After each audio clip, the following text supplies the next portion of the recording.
Bueno, en la clase de hoy, que es la clase que corresponde al día lunes 17 de agosto, que es feriado, vamos a adelantar un poquito con lo que tiene que ver con el concepto de signo, según el siguiente autor, que ya habíamos adelantado algo, que se llama Charles Peirce, y que fue, digamos, un filósofo, un físico, un matemático y un lógico estadounidense, que fue contemporáneo de quien ya vimos en las clases anteriores, Ferdinand de Saussure. Y al igual que el suizo, que Saussure, Peirce desarrolló su propia teoría de los signos, y a diferencia de Saussure, que le llamó semiología, él le llamó semiótica.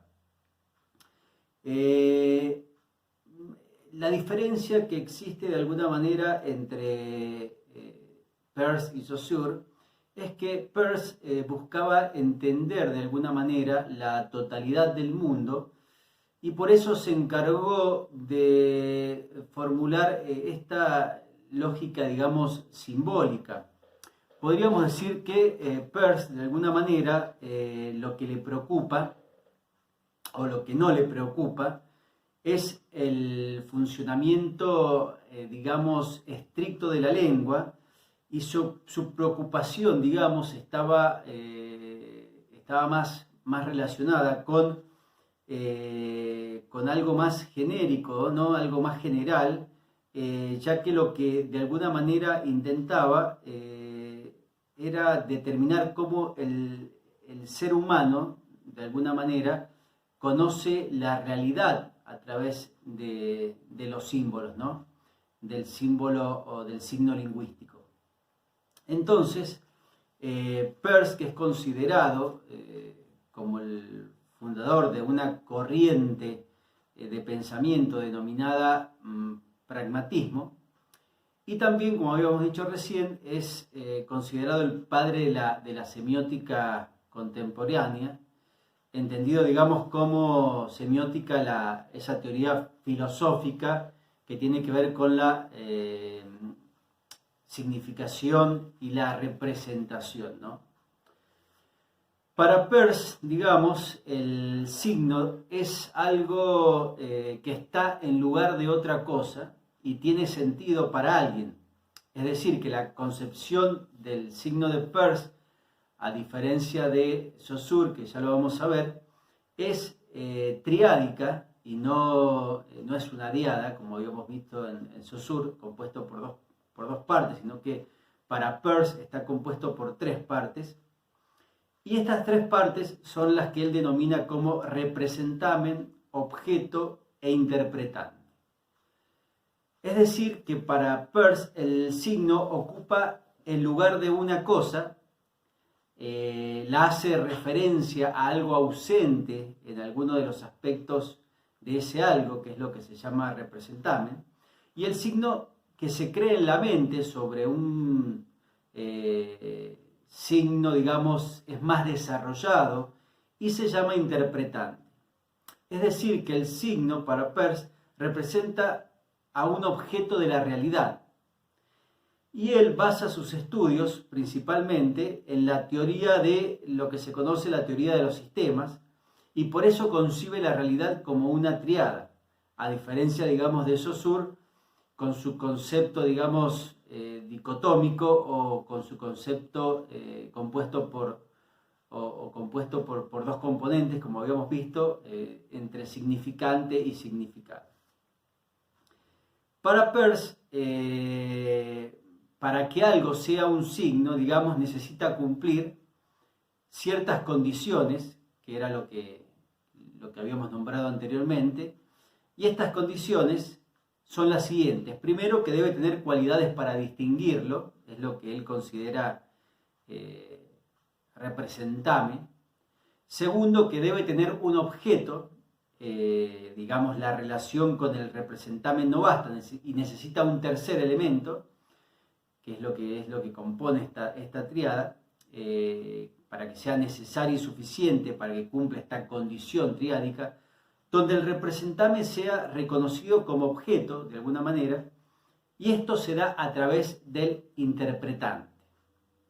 Entonces, podemos decir que, de alguna manera, la definición de signo para Peirce es que el signo o representame es algo que se refiere a algún aspecto o carácter de una cosa, está dirigido a alguien y al hacerlo crea, digamos, en la mente de la persona un signo equivalente o más desarrollado.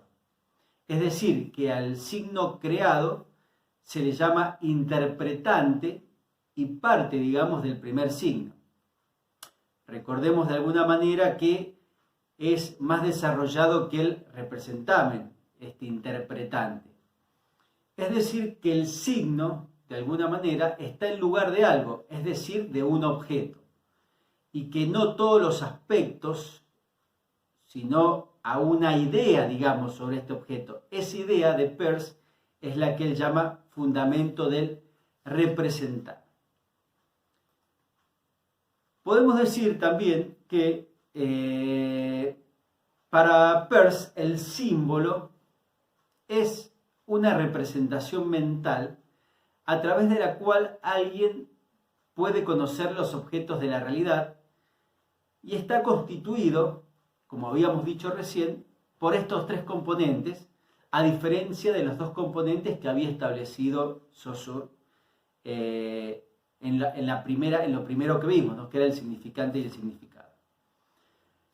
Veamos los tres componentes. El primer componente, el objeto, al que hace referencia Peirce, es la porción de la realidad a la que solo se puede acceder a través del símbolo. La segunda parte, de la que está compuesta el signo según Peirce, es el representamen, que es la representación del objeto real. Es decir, los seres humanos, de alguna manera, accedemos al mundo de lo real a través de un sistema simbólico. Por lo tanto, el representamen es el componente de ese mundo simbólico, ya que nunca podemos acceder al objeto real en su totalidad, dice Peirce. Y en tercer lugar, el tercer componente del signo es lo que Peirce denomina como el interpretante. El interpretante, que es la tercera pata de esta tríada, es la participación de la persona en el análisis de ese signo. Es, digamos, de alguna manera el factor subjetivo o lo que está relacionado con la experiencia de la persona, es la parte personal de alguna manera del signo. Por ejemplo, si nosotros vemos, digamos, un dibujo, que sería el representamen de un pájaro, que sería el objeto, comprendemos obviamente que se refiere a un pájaro, pero digamos, cada persona tiene una interpretación individual, tiene una interpretación personal de ese representamen que está representando a ese objeto. No para todas las personas tiene el mismo significado. Por ejemplo, vamos a un ejemplo de un aroma, por ejemplo. Si siento, por ejemplo, el aroma a flores de jazmín, es un representamen del objeto ideal, que es lo que existe en la realidad, que es el jazmín. Y digamos, cada uno de nosotros comprenderemos de una manera diferente, o sea, tendremos interpretantes diferentes de ese olor a jazmín.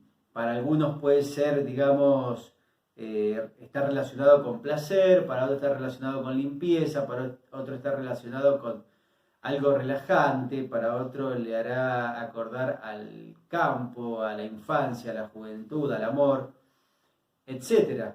O sea, Y ahí justamente en esta tercera pata de interpretantes donde aparece la subjetividad de las personas.